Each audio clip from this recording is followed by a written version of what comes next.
The battle heats up at the front. Randy LaJoie is very definitely now being challenged by Robbie Gordon, the red car. Al Unser Jr., the green car, going high, followed by the white car of Tommy Kendall. And Tommy Kendall, the white car, might have the fastest car on the racetrack. If he can get by these two cars, I think he could compete with Randy LaJoie.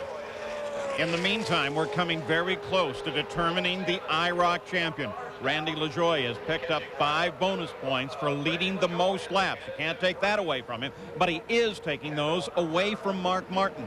Al Unser Jr., Robbie Gordon, they're trying to pull a position so they can gain points, but very shortly here with Jimmy Vasser and his kart teammate Alex Zanardi out of the run, Mark Martin could wrap up the championship. It's very close and teetering right now. And be a 3-time IROC champion, the first in the history of IROC. And this is the 21st IROC series.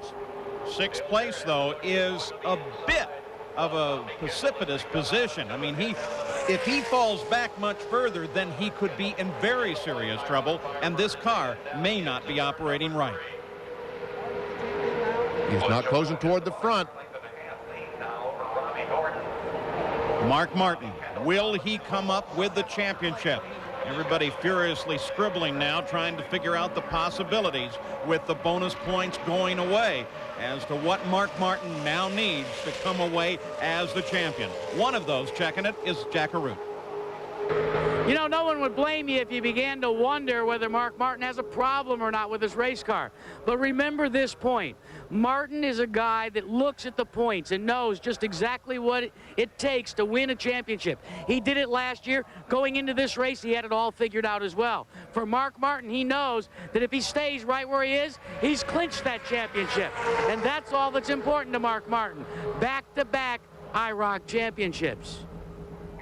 Well, he's very close to that at this moment, but take a look at Dale Jarrett, the orange car. He works the high line up alongside of Tommy Kendall. That's a battle for 4th. Just a few laps ago, I said Tommy Kendall might have the fastest car on the racetrack, and now it looks like that Dale Jarrett has the fastest car. 4th spot, there's a leader, Randy LaJoie, the purple car. At the same time, that is a tight fight up at the front between Randy LaJoie, Al Unser Jr., and the red car of Robbie Gordon. And now check this out. We've done the computations. 3 cars are out of the race. Randy LaJoie has picked up the bonus points for leading the most laps. And you know what that means? Mark Martin has done it. 3 times an IROC champion. You remember last year he had to drive so hard to pick up the points to finish this championship? Well, right now, the man in that yellow Pontiac Firebird, he is the IROC champion. But still, 2nd, 3rd, 4th, all those spots being contested. And the farther you can finish up front, the better chance you have of finishing up close to the front. Randy LaJoie, as a matter of fact, if he can stay there, could probably close into 3rd or 4th spot in the final point standings. And look at Randy LaJoie in front, but look further back to that orange car, 4th place, Dale Jarrett, after he came around Tommy Kendall. He's really closing up on Al Unser Jr. At the same time, you saw Terry Labonte closing on Kendall. Looks like that Mark Martin is doing his math. It looks like he's figured out that he is the champion. He's just going to stay out there, ride, and take home the money tonight. Well, our power problems here at Michigan continue to plague us. We're actually running some equipment some of the time, and right now it has taken out our onboard camera coverage. So we do apologize for that, and you can bet they're struggling down there trying to get all of the power back online before this race is over. Dale Jarrett, there's the first 4 cars. LaJoie, Robbie Gordon, Al Unser Jr., Dale Jarrett. And Paul, now every pass is for the money. When we came into this run, 4th through 11th place, still undecided. And they're trying to decide it right now. If LaJoie can stay there, he is making himself some serious money today. Winning the race, bonus points, he could move up for a great payday in the IROC series. And that would be meaningful for a guy like Randy LaJoie to come out of the Busch series, get nominated and accepted into the IROC, and score a victory in his very first year. Jarrett working on Unser Jr. Boy, this is a good fight now. Jarrett now getting behind Unser Jr., losing the air, the downforce on the nose of his Pontiac, making the car want to push as he comes off the corner. Well, look at all three of those cars right on the white line through the corner. LaJoie, meanwhile, in the middle of the racetrack. And Tommy Kendall is coming back. Oh, this whole thing is tightening up. Kendall is back. At the same time, Mark Martin is closing, and Terry Labonte is closing on Mark Martin. So we have a fight continuing in race number 4 of IROC 21 at Michigan Speedway. Back at Michigan Speedway, the IROC champion determined, but I don't think anybody in the field has figured that out yet.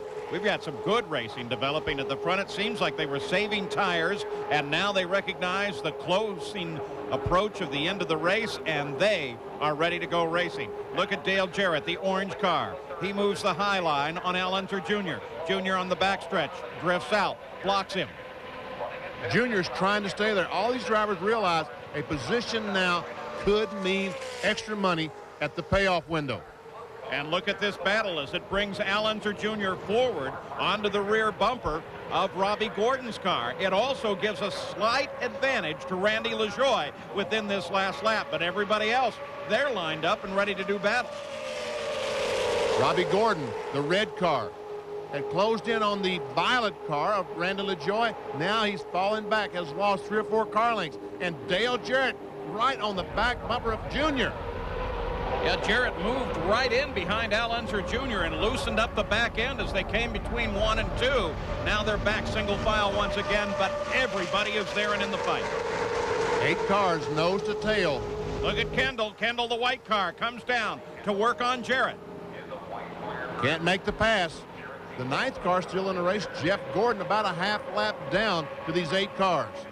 And Mark Martin now being challenged by Terry Labonte. At the same time, he closes up on Kendall.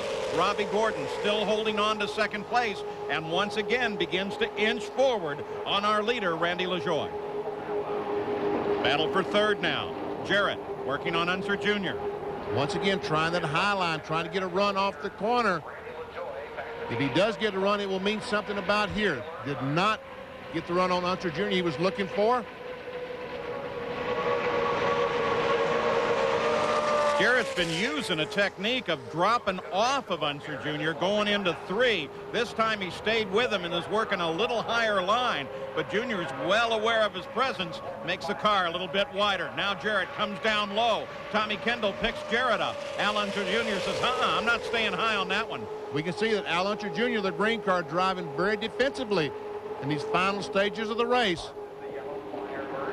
But you know, all of that driving is getting Unser Jr. and Jarrett a little closer to Robbie Gordon, working the 42nd lap. And here goes Jarrett on the outside. He will take over 3rd spot. So put Dale Jarrett from NASCAR in 3rd, Al Unser Jr. from kart back and forth. And look at, here comes Kendall. Tommy Kendall comes up to work on Al Unser Jr. Maybe little Al in that fight pushed the tires just a little too hard. And Terry Labonte, the blue car, is going by Mark Martin on the outside.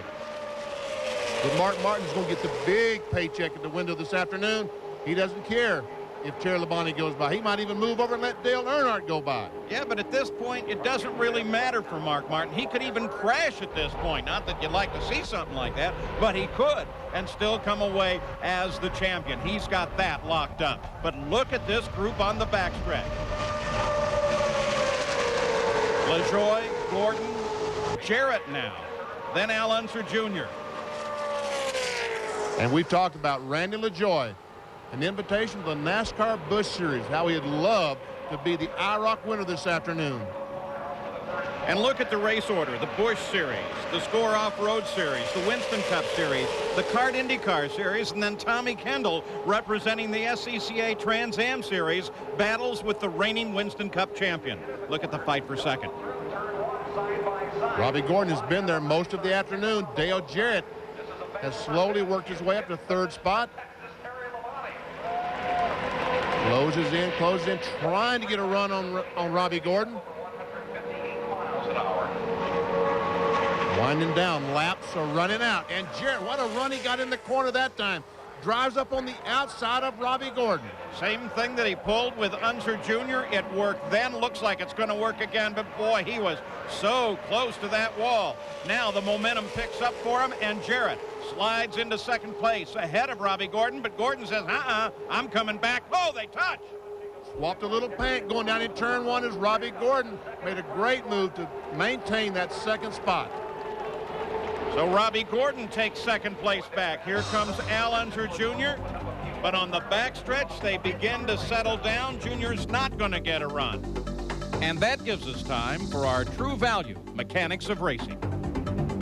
With the conclusion of the 21st edition of the International Race of Champions today, you may wonder, what do the crews and what do the drivers go through during the off-season? Well, they don't take a vacation. They actually use the time to further develop a racing package that's even more evenly prepared. Now, we've seen the offshoot of that in the past with the development of rear spoiler areas, front air dams, side view mirrors, and even the changeover from hot air boxes to cold air boxes.